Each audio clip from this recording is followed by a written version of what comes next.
We want to thank Next Level Marketing for being our opening sponsor on the podcast. If you have social media that you use for marketing, you need to check out Next Level Marketing and follow them on Facebook. You can also reach them at Gary Bontrager Consulting on our website, www.garybontrager.com. They will do a free audit for you and check out what your social media, how it's performing, what loopholes there are, and how you can tighten it up and be more effective with your marketing. They will help put strategies together to use organic growth to maximize the dollars that you do spend.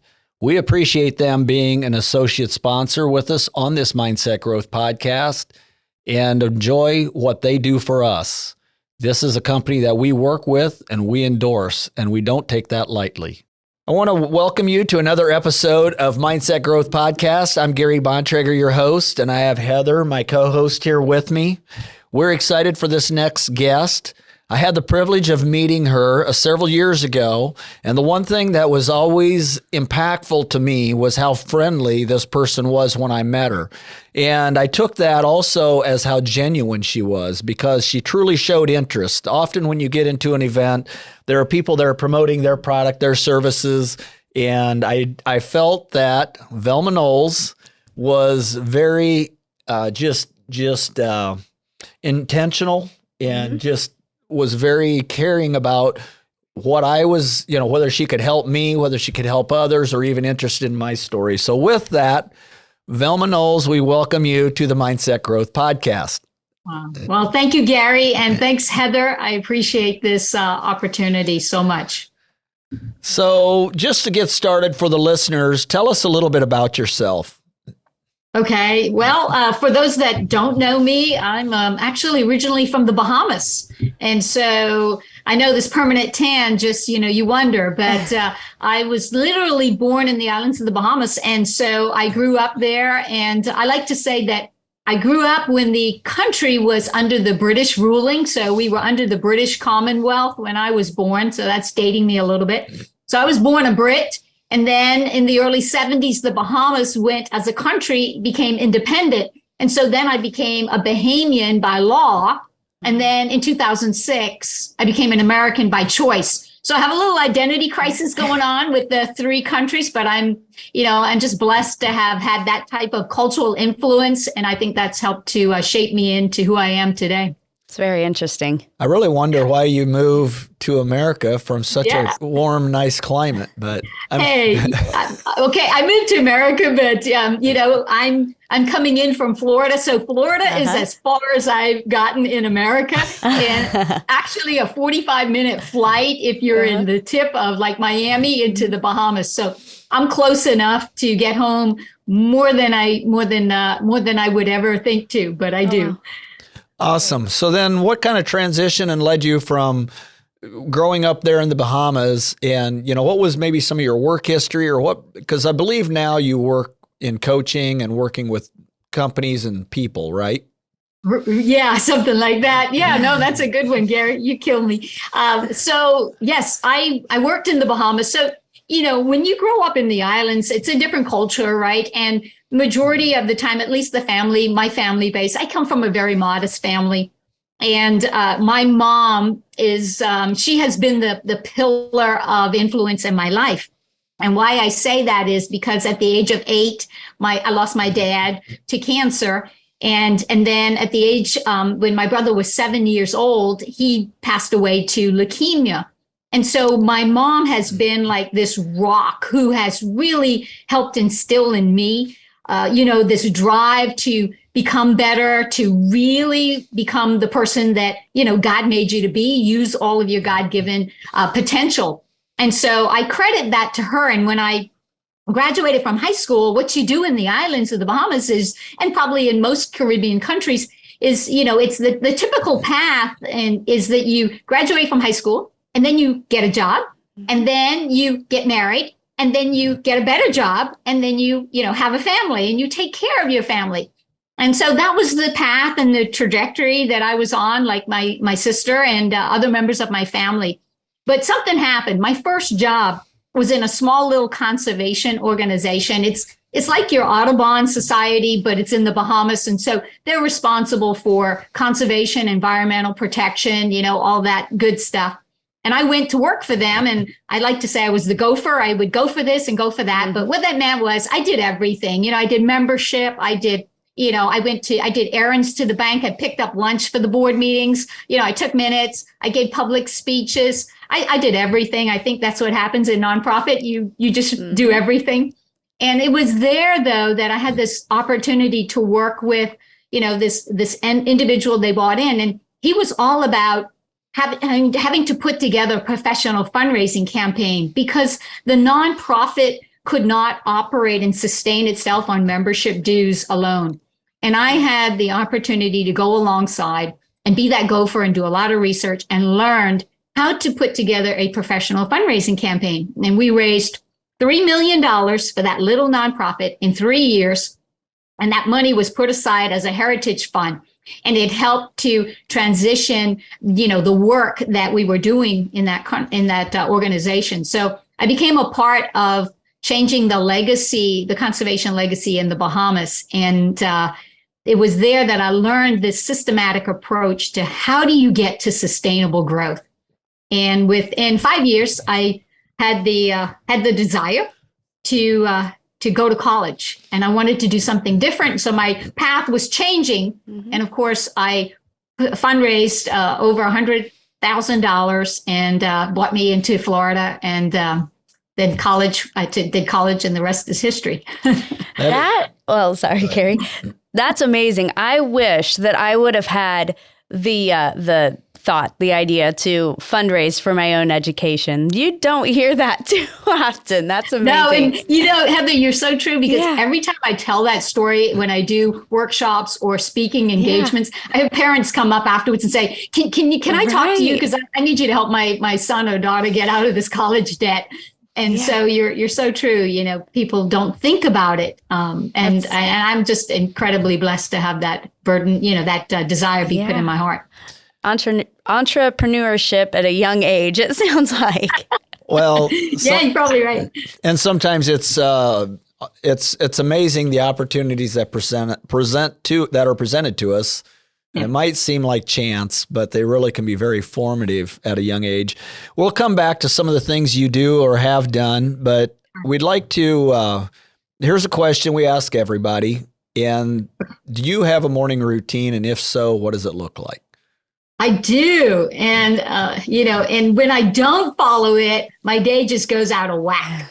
And so I don't need an alarm clock. In fact, I've learned from Zig Ziglar that there's no such thing as alarm clock. It's called an opportunity clock. And so my body is an opportunity clock. And between 4:30 and 5, I wake up automatically.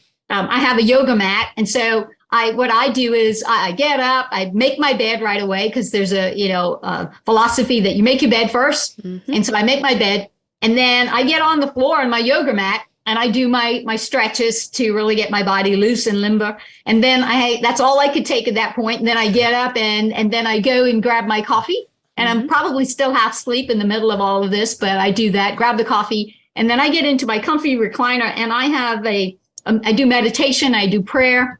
And so I listen into, the word. I'm a woman of faith. And so I get my fuel for the day through that. So I meditate and I pray, and then having my cup of coffee, and then it helps me to just level set. Then around 7:00, I'm putting on clothes and I'm out for a nice walk in nature. And so I do probably about 2.5, 3 miles in the morning on a walk. Nice. Wonderful. Yeah. It's interesting when we ask that question. Almost everyone has a morning routine. Sure. The ones with small children always find it challenging, which I can understand that. That's going to give us some different responsibilities. But we also have some rapid fire questions. These you're not privy to, but it's just to kind of throw you off a little maybe and just get some candid questions out there to get us loosened up for the audience here and maybe learn a little bit about more who you are. So. Sure. All right, I got one for you. I don't mean to be presumptuous on this, but I think with your background, we might know the answer here. Do you prefer summer or winter? Oh, I prefer winter. Oh, definitely I do. wrong. I think it's because, I grew up in the Bahamas and I had this 80-degree temperature all year round. But I love the changes of season. So if you could get a little bit of a cooler temperature change, I love it. Do you have like winter sports that you enjoy doing then? Would bike riding count? In Florida, it does probably. No, I do bike riding all the time, but no, I think it's the air is so crisp.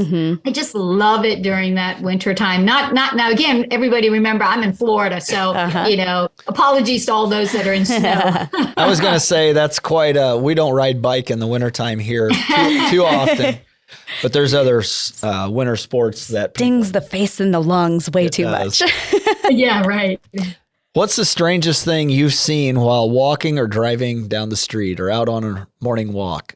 Oh, man. I guess the strangest thing I have seen is recently, actually. It was kind of weird. I had to do a second look. But through my neighborhood, there's this guy that, he's an engineer and he does things. And so there's their company truck, right? And the company truck is parked at the house. But when I was doing my morning walk, I walked past and all of a sudden I had to do a double take look because it was his mom in the driver's seat of this, truck for work. And I'm like, wait a minute, is that his mom or what? So it threw me for a loop because, I know his mom, but I've never seen her in the driver's seat of the company vehicle. So that's probably the first thing that jumped out of my mind. Yeah.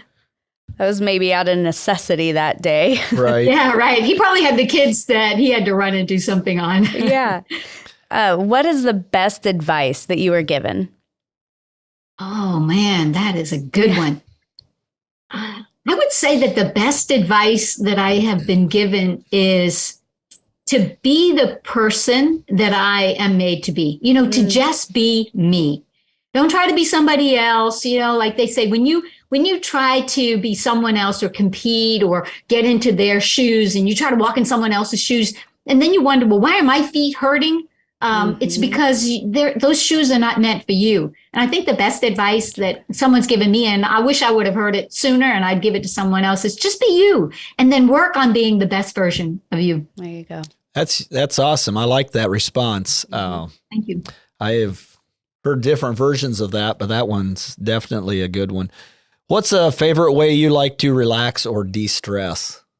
Oh, man. Well, I am I don't know if you remember it all, Gary, but I'm a big nerd when it comes to bird watching and photography. So I love to be out in nature. I love to hike. I love to do bird photography. And I'm talking getting up at like 4 a.m. and we're hiking and it could be 8, 9, 10 o'clock at night before we're finished. And you're exhausted, but it is such a great feeling. And it's like this big treasure hunt you're on because you're looking for these beautiful birds, photographing and just sharing, this experience for the first time and then capturing it in photos. So you could tell, I could talk about it forever. So I'm really passionate about that. And it relaxes me, but it does so in a very energetic way. It sounded counterproductive there, but it's the truth.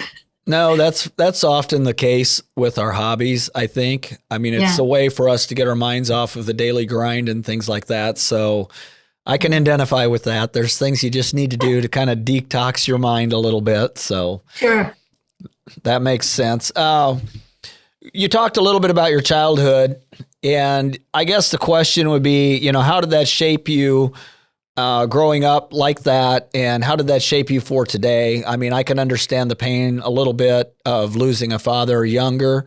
Certainly can't a family, a sibling, but those things are very impactful. And, I work with others that have gone through those experiences sometimes. And I just find that there's sometimes no way to explain to anyone what that feels like when you're young, unless they've experienced it. So, and I know its impact was very impactful on how I made decisions and what I wanted to do in life. So I have to believe that probably has impacted you, if you could share some of that. Yeah, I think that whenever you lose someone that you love, whether they are a close part of your family or, a friend or, even a coworker, it has a tremendous impact on you because it makes things become so real that, you have this moment to live in.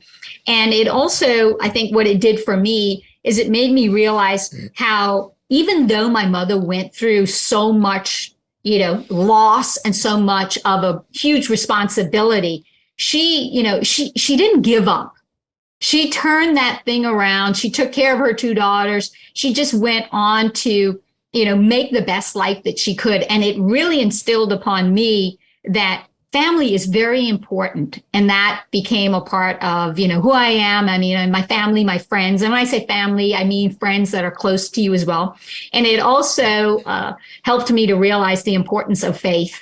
And that was something that she was well grounded in. And that has been also the pillar that has grounded me, to really understand that you were made for immeasurably more. And I think that it is your, responsibility, to really be the best version of yourself. And I think that in the end, I want to be able to say, man, you know what? I'm spent. Everything I had, I gave it away and I'm better for it. And so are those that received it. Well, I appreciate you saying that because you're the third podcast we're shooting today. And every guest so far has talked about maxing out their potential effectively throughout the course of their life and having done that. So it's interesting that we have three guests today, that's really a goal of theirs to. Well, and all three are successful, positive, and service-minded people. That are, helping others. Yeah. So I'll let you take that next one. Yeah. So we've already kind of touched on, your fundraising and getting yourself on a different trajectory because the normal path was, high school, job, but you decided that, you know what, I'd kind of like to go to college in the States and I'm going to fundraise for that. Can you tell us, what the process was and were there any obstacles that you ran into? Sure. Yeah. Well, I remember the first time that I started to even talk about the fact that I wanted to go to college and that I remember telling my mom, I was like, hey, Mom, I want to go to college. And so what I want to do is I'm going to go and ask people because this nonprofit that I've worked for, they asked people and they gave them money and, it was for birds and for conservation and everything. So I said, so I'm going to ask them to help me go to college. And Mom said, baby, you can't do that. And I'm like, why not? And she's like, well, because you just don't ask people to give you money. You don't do that. That's not something that they're not gonna support you. And I said, well, they have it and I need it. So why won't I just ask them? And, I think she didn't believe at first that I was going to go ahead and do it, because she was like, no, we don't do that. We don't. And I was thinking, I'm going to ask. And the worst they could say is no. And so I put together my plan. Heather, your point is like, so what did you do? I put together a plan. I thought really hard about if I'm going to ask somebody to give me money, then I need to know how much I need and I need to know where I'm going to go and, all those steps. And so I built out the plan. I knew my budget. And then I said, who could give me money? And then I came up with a list of people that I knew had given money before. And then I said, okay, well, how much am I going to ask for? Because I learned a really cool secret. And that is, if I say, hey, Gary, Heather, would you guys give me $20? Both of you would probably say, yeah, Velma's a nice gal. We're going to give her $20. And then you would give me $20, right? But if I said, hey, Gary, Heather, would you give me $100? You'd be like, well, I could give her 20, but would I give her? And it was the whole thing about what someone could give and what someone would give. And I focused on what would you give? What would you give versus what could you give? Because you want to make sure that you don't limit yourself. Let you choose how much. And so I put together how much I was going to ask each person. I made my appointments. I went through the routine. I knew my little pitch. I had everything in place. And yeah, I had people tell me no. In fact, some of those people loved me very much. But I realized through this whole thing that, the people that tell you no to something, to your dream, they're not telling you no. They're saying no because it's going to change them. You see, your dream is going to change someone else's life if you're a part of their life. And like for my mom, as much as she loved me, her baby was going to leave home or leave the Bahamas and end up going to the big America, and she wouldn't be able to protect me. Right. And it wasn't that she didn't love me. It was that she didn't want anything to happen to me. And so people will love you and they will still tell you no, or you can't do something. And it's because their life is going to change. So one of the obstacles was really getting, people to believe in my dream and support me on that, and to push through with determination, even when people said no. I just said that's next opportunity, no is next opportunity. Yes. No. So you talk about one other thing, though, that I think that's important. You talk about what people can or what they will give and that difference. But also you came in with a very clear plan of what you were doing and why you needed their money. And I think so often when you're back to the $20, we like you. Yeah, we'll give you 20. But if it's more than that, people have to have a clear understanding. And you've got to get those folks to trust you. So I always talk about transparency is what you need in order to build trust. And you certainly had that, which I'm just making that point for listeners so that they can understand if you're going to accomplish anything great in life, you've got to have transparency in what the objectives are, what it is that you're trying. And it can be whether you're working with employees or whatever, but that was something I picked up, I guess. Hopefully that's correct. Yeah, I mean, honestly, it's amazing when people say, other than being taller, they wish they thought I'd be taller. They're like, man, you are exactly like what we encountered on the phone, or what we encountered on the virtual event or speaking. And it's actually, people have said, your presence, you show up just how you are on the phone or on the camera. And I would just encourage everybody, again, we go back to, be who you are. And be authentic about it. Yeah. So no apologies. Right. Hey, no, I'm not for everybody. I know that, but that's okay too. So a question though and maybe it's just a personal curiosity, but you chose to come to America to go to school. Was college not something that was very common in the Bahamas at that time? Because I know there's a lot of kids that like to come to America from other countries to go to school. And, of course, certainly then I've had some of my own go to a different country for a class or two or something. So.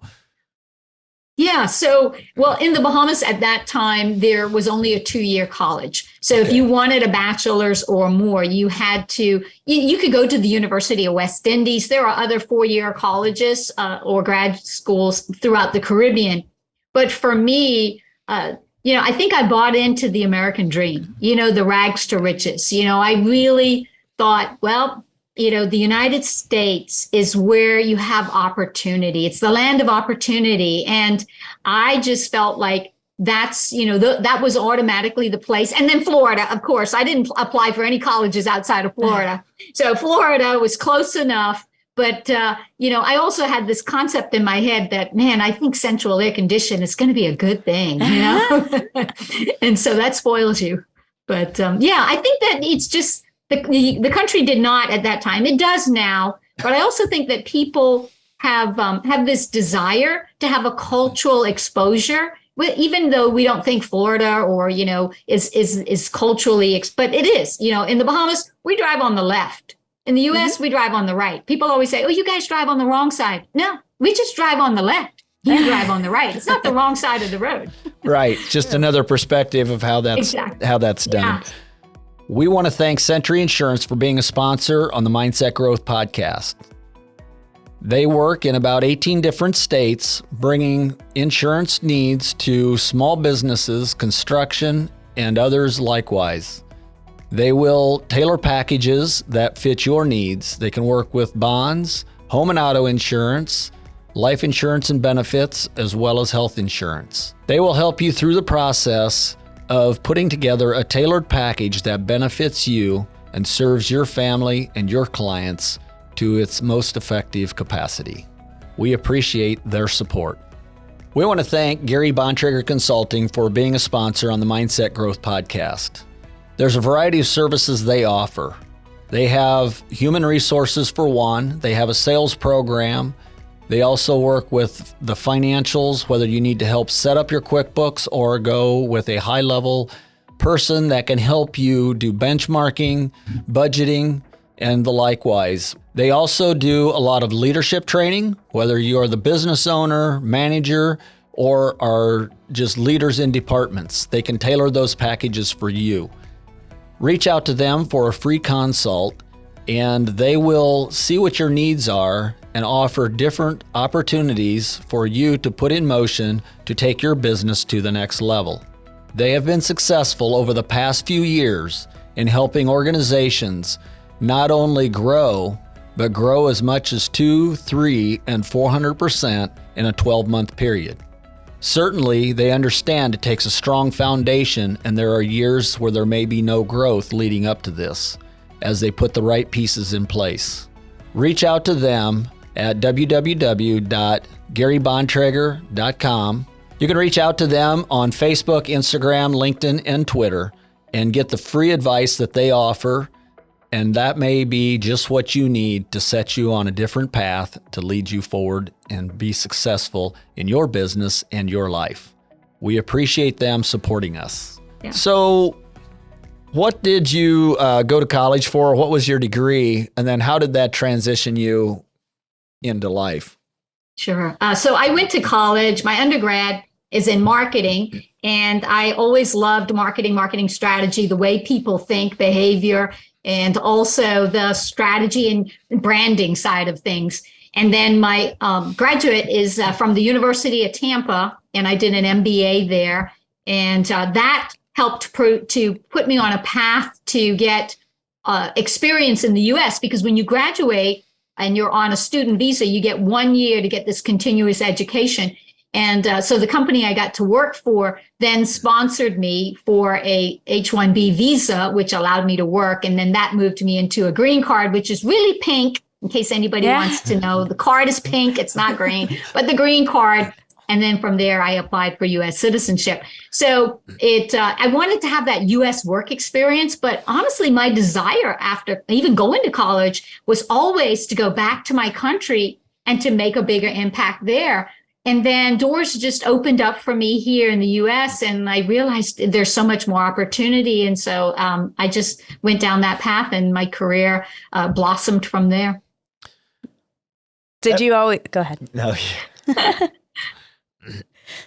Did you always stick with the same, what you had your mind set on?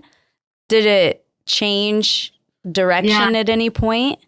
When I went to college, no, it was always to do marketing. I think I went to college thinking it's public relations. Coming out of nonprofit, you always think you're in the public eye. So it's public relations and, speaking and so forth. And I always loved the word and being able to speak and communicate. And I know that, with this certification like Gary is, it's, you understand somebody's communication preferences. And so that always fascinated me, but it was always marketing. And then it moved into the marketing of yourself. It was always marketing other products and services for companies to help them grow from a profit standpoint. And my career has transitioned into now marketing individuals for their personal brand and for organizations to really build their internal leaders so that they can then build their company. And when you become purpose-driven about building your people will build your organization and your profits. You lead us right into our next question with that. Okay. Perfect. We see you kind of have a pattern of working in organizational growth. And clearly, you kind of use it from a marketing perspective. But what is the value that is so intriguing to you that you want to help people develop and, market themselves? I mean, I always look at communication. The better I get a communication, probably the more opportunities that will be afforded to me. So from a marketing background, how does that affect what you do today then? Yeah. Well, I believe that everyone is a brand. You are a personal brand, and whether you know it or not, and you are influencing people, whether you know it or not, we are always on stage, even though we may not think of it that way. And I believe that people have, like I, had blind spots, and sometimes you just don't see your own value. You don't see how you have a strength that can be such a great asset to someone else. And I believe that the more you know about yourself and the more you package yourself and show up in a way that is, makes you approachable and people want to come and talk to you, that you can pour out your strengths to them and help them uncover theirs. And then together you grow together. But there had to be a transition where you went from yourself to helping others. What was that? What happened, or what was that light bulb moment where you could go, I go to school with the marketing to help myself, but it's more rewarding, or I know I can make a difference in other people's lives? Was there something that kind of turned on at some point? Boy, you are just like really good at this interviewing stuff, aren't you? So you got me thinking, and I would say, and I share this with others, Gary, the best decision someone else ever made for me was to fire me. It was the best decision. And the reason I say that, this is this turning point, okay, that you ask about. But the reason I say that is because I was on this growth path. I ended up being, vice president of an organization, okay, responsible for, millions of members across, double-digit states, and helping to grow the organization and to really pull the people in and pull them in a direction that pivots the organization forward. And so when I got fired, it was a turning point in my life, because I thought, okay, well, they gave me a great package. They said, hey, went through all these synergies, and, we're on our fourth round, and hey, been nice. But, and up until that point, I'd been very successful from a marketing perspective. We had huge campaigns. We won, it was incredible. And so when you talk about productivity and performance, hey, thumbs up. When you talk about people management, and really developing people, thumbs down. And I realized I was not that leader that I wanted to be. I focused on the projects and not the people. And at that pivotal point, it was a huge awakening for me to say, you've got to look at yourself. Now, what do you want to do? And first I thought, okay, I'm just going to go get another job because, in leadership, I can do that. And even with all of the, right management and all those packages they give you, and I had time to just think through that. And I remember one day I was like, man, there's got to be something bigger than just, the same old projects that I'm going to do and the people. And I went to Wharton, got to go to Wharton University for an executive program during my tenure in my career. And I remember back there for that week how I really loved learning more about myself. And I thought, I got to learn more about myself. And I just jumped into this personal development track and really just consumed John Maxwell, like you, Gary, just ate that stuff up. And I loved it. And I thought, I've been missing out on this other side of how do you help people market their strength, their value? And then that was a change for me. And all these opportunities that I was looking for to get promoted and get these new jobs, no door opened. What doors were opening were people were calling saying, hey, I hear you do some consulting, some coaching. Can you help me out with this project? Can you help me out with this? Can I hire you to do that? It's like, sure. And one lady, I was a CMO at the time when I was in the former company. She said, Velma, she said, you need to be in business. And I'm like, I don't know anything about being in business, like Heather, I was like, I'm not dreaming of doing that. That sounds like a lot of work. And she's like, no, I'm serious. So the next day in Florida on Sunbiz, I was in business. Leaders Pathway, where leaders go to grow, the marketer and me, right? Leaders Pathway, where leaders go to grow, was born. And then she was my first client. And then word got out. And I've just been having the time of my life. So But now you're more focused on personal development, right? Yeah. Okay. Yeah. Because that's. But I believe that organizations, their culture is indicative of the growth of their leaders. And if their absolutely. leaders are not growing, then their organization is not going to grow. Right. Absolutely. Yeah. And the health of the organization is a direct correlation to that. It's interesting. If I go back to my early business career, sometimes it's almost embarrassing, but you don't know what you don't know. And you have to sometimes go through the things that you just mentioned, like maybe getting fired, and you hit those low points. And that's, I know, when it was even for myself, a good opportunity to start to self-reflect and go, I don't have answers anymore. I need to figure out how those are. So when you go in and work with folks now and you do consulting, are you doing a lot of it to help companies maybe build a campaign, or are you going in and doing a lot of it more geared towards personal growth? Actually, it's coaching for performance. So coaching for performance, helping their people do the work that, they hired them. So they don't need me to do the work. They just need someone to come along and cheerlead and be a cheerleader and to help their team think differently. So I look at myself as a thinking partner that comes along because people are stuck and they need that extra, guide that comes along that holds them accountable, that asks those questions, that encourages them to think differently. And so that's what I find myself doing, either on a personal level with one-on-one leaders or for a company. And that includes, facilitating training with, staff retreats, which is a lot of fun, or, actually doing seminars and workshops, the same thing. So you go into companies to do a lot of it then, is right? Okay. You have authored some books, and what triggers that? I mean, the first time you wrote one, was it just encouragement from somebody, maybe your mother? Yeah, right. Give mom the credit. No, actually, I can't give mom the credit on that one. But, but she sure was like, that's my baby. My baby wrote a book. She's a published author. So she did. So to back up real quickly, your mother did come around to supporting and endorsing you. Yeah, Gary, actually, when I got to college, she said, I never cried so much when I had to leave you there. But but every time I would come home, or, we would get together with others around, she'd say, or even when I wasn't there, when she was at church or she was anywhere else, she'd be saying, well, that's my baby. My baby lives in Tampa. My baby lives in Florida.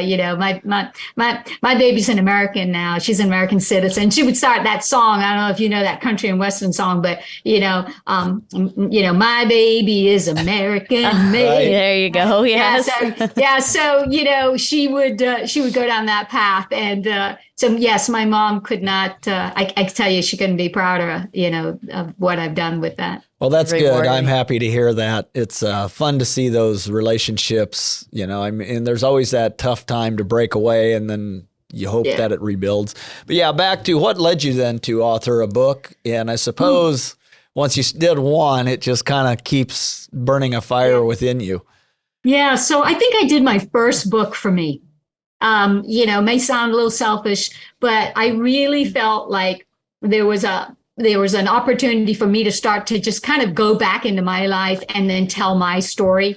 So The Valuable Leader, the 7 steps to greater growth, value, and influence is really about how I changed and became more valuable as a leader, and my journey to get there, and what I thought were the 7 steps that really turned me around and that I believe I have to take every day. And so I put that together. And at first I was going to write the whole book myself. And then during that development process, I wanted it to be stories. And all of a sudden I was like, wait a minute, you're not the valuable leader. You're still on your journey. There's so many other people that have been valuable leaders to others in their life. Who are they? And so, through a lot of prayer, people came to my mind and to my heart, and I reached out to them and asked them, hey, would you like to write a chapter in the book on someone in your life that has been a valuable leader or is a valuable leader making an impact?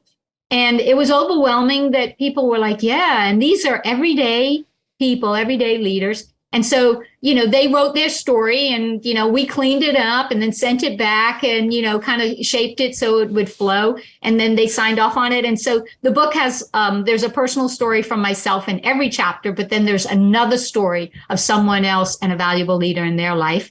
And then at the end of it, each chapter has a little takeaway of, if you read nothing else, read these 5 things or 3 things to do right now. And it gives you these takeaways. And then I did 9 videos that support the book, an intro and a conclusion, but the 7 steps in there that are 2 minutes long to just really, energize and encourage people to take those steps every day to become a valuable leader. So I wrote it for me. The second book, the goal on this, and I self-published the first one, and I did it in 3 months. It wasn't my plan to write the first book in 3 months, but I had a speaking engagement I got booked for in Rochester and Minnesota. And I was like, oh my gosh. And they were like, hey, could we buy 1,500 copies of your book? And I'm like, what? Sure. Yeah. And then I was like, I got to get this published before. So the first book was self-published. I spent every day, I was just writing, researching, putting it together. I had 2 friends actually really helped me through the process. And I give them credit. I say, if you like this book, all the credit goes to Melanie and to Jimmy, hands down.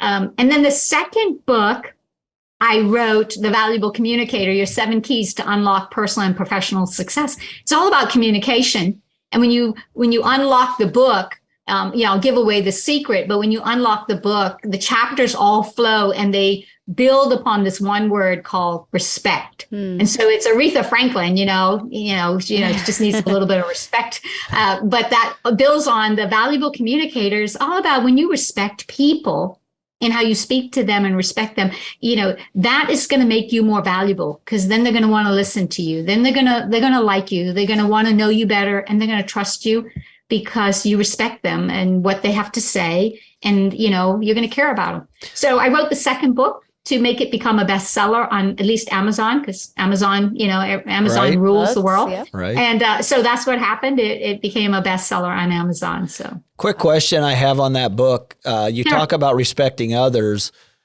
Do you think about the process of also respecting yourself to reach your full potential? Is that part of the mindset in that book too? Or? I want people to read the book, and you're going to go give away the key. Yes, so it is. I can't get away from everything. Starts on the inside, and it may not be all about you, but it certainly starts with you. Right. And it starts on the inside, and what's inside is going to come out. So, yes, Gary, he is letting us all know that it does talk about you and learning to respect yourself and then learning to respect others through communication. We will still advise people to buy the book because we're not going to give away all the secrets. I just know for personal health, it's important that we respect ourselves because hurting people hurt people, healthy people help people. And that's kind of where I was going with that, just to encourage listeners. So hopefully it promotes them to go look you up and find your book. And so you wrote 2 books, is that correct? Yes, I did. I did co-author with a few others, a chapter in another book. But yes, those are the 2 that I've published. Awesome. So what's on the horizon for the next 5 years? Are you planning to author anymore? Are you... Yes, I am. And I have like 2 or 3 books going on at the same time with research. It's the squirrel in me, you have so many things you want. But yes, I look on the floor because I have like a draft manuscript there and so forth. But I do have a few more books that I really believe that it's going to add value to others' lives. And I want to do that in the next few years. So I don't know if it's 5 years out, maybe sooner than I think. But yes, that's one of the things. And of course, I believe like others that you want to leave a lasting legacy. You want to be able to make an impact, and you may not touch people today one-on-one, but like you guys are doing, you're putting together this growth mindset, podcast, and you're sharing this out with a lot of other valuable leaders out to the universe. And so, I believe that more videos that I can do to add content, online courses, things that, will provide high value, but it won't require a high touch all the time. I won't have to touch everyone, is going to be a big part of the next few years for me. I really like that. I think that's a conversation that we have all the time, is how do we push that content out? And, we won't get into any politics because I just don't even want to. But beyond that, I know there's a lot of distrust and, people have their opinions on media. And what's so impactful, I believe, is what's authentic. And I believe if we as lay people are going to change this world, I know there's people that need to get into politics, but it also needs to be positivity in helping people around the world understand that they can really accomplish anything they want if they truly are the kind of person that will allow them to go down that path and influence others. So I really appreciate just listening to what you have done. It's inspiring to me. It seems ironic that you're our third guest, and I feel like we're hearing some of the same things. And, we do coaching as well. Right. All of our guests today have done that. And I don't know that we really overlap in each other's arenas at all. And I know there's many other coaching companies out there, but it's rewarding for me to visit with these folks, Heather, and like Velma, and realize how positivity and just one step each day is going to literally change the course of history. So I really applaud you for putting your thoughts and your content together like that. You're reaching people I'll never reach and never could. So, well, and what I've come to realize too, and I truly believe that there's a message and a mission for Gary. There's a message and a mission for Heather. We each have our message and our mission, and there are people that need to hear it, and they need to hear it from us. Right. So. It's interesting on our podcast, which is almost mind-blowing when I see the followers. And, we've even had episodes that are in the top 25% most shared podcasts around the world, not just in America, which is mind-blowing to me. But I think what it's also telling us, people want authenticity. Yeah. And they want to know what it was about Velma that could go from a young child losing a father and a brother and just give you the drive and the desire to do the right things, be positive, overcome hurdles and obstacles. I think that's what really resonates with folks. So to me, that's intriguing. I don't know if that is kind of your mindset in all of it, but it certainly inspires me. Thank you. Yeah. I think that, resilience, just some of us in life, and we all have our stories, and everybody has something that they are overcoming, whatever that is. But I think when you are the one that has come through that, sometimes you don't realize what that means for others. And really, that goes back to you understanding your value. Because like you said to me, I was like, okay, yeah, I've been through that, but I've, have that mindset that that's not who I am, right? It's, and I can change the trajectory of my life by making the choices. You know what they say, right? You make choices and your choices make you. Right. And so, what are you going to do differently? And, there's a quote that I have stuck on the wall here, and it just grounds me. And I want to share it with you guys, but I don't know it by heart, so I'm just going to read it. And it says, "Who were you before the world told you who you should be?" I love it. It goes right back, Gary, to what you were saying. You know what? You just got to be authentic and be you. Mm-hmm. Because if I try to be Gary or Heather, then they might as well listen to Gary or Heather, right? Just be who you are. And you know what? You've got value, and you're special, and it's your responsibility to unlock that and let people grow from it. That's right. We all have a story, and it's that story that creates really where we go, if we choose to respond in a positive way to it. Yeah. Unfortunately, there are folks that we probably all know that went through difficult things like all of us have, but they didn't make choices to maybe grow from them. They decided to maybe spend more time in the depths of the despair that came with it. So with that, though, I would like for you, I know you're writing some more books. Is there anything else you'd want people to know about you? And I guess also with that, where can people find you if they're interested in finding your book or books and things that the material you put out? Sure. So, you can find me. I mean, it's really simple. My website is Velma Knowles. And so velmaknowles.com. So it's my name. And it wasn't hard to grab that. So it's not like there's 3 or 4 Velma Knowles out there. So that's the good news. You can find me there and you can connect with me there. I'm also on LinkedIn. And so Gary and I are connected. I think Heather and I are too now. And if not, I'm going to make sure that happens.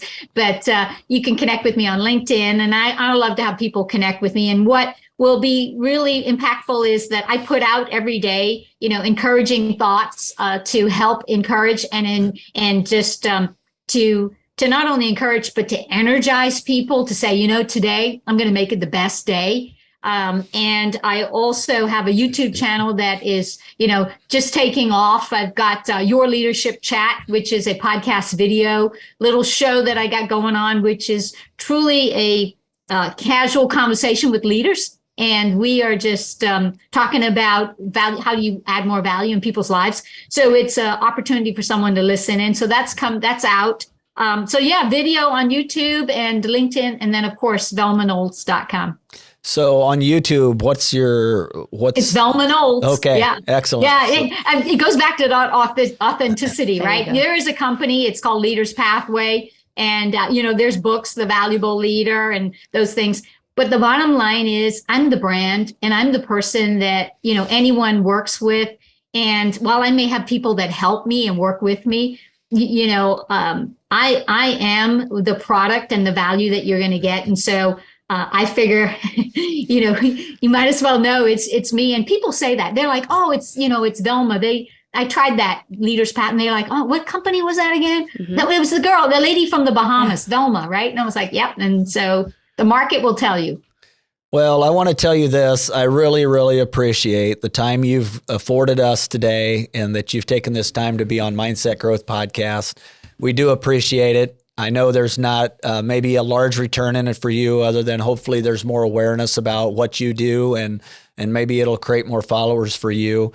But we do appreciate you joining us on Mindset Growth Podcast. It's through stories like this that we inspire either folks who are younger or maybe folks who have not figured out the best path through hardship, that stories like this inspire them. So we appreciate your time, Velma Knowles, for joining us here on Mindset Growth Podcast.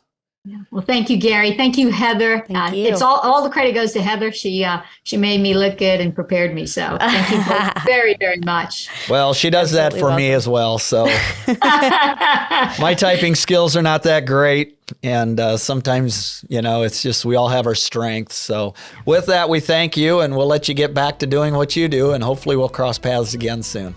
Thank you guys very, very much. I appreciate you.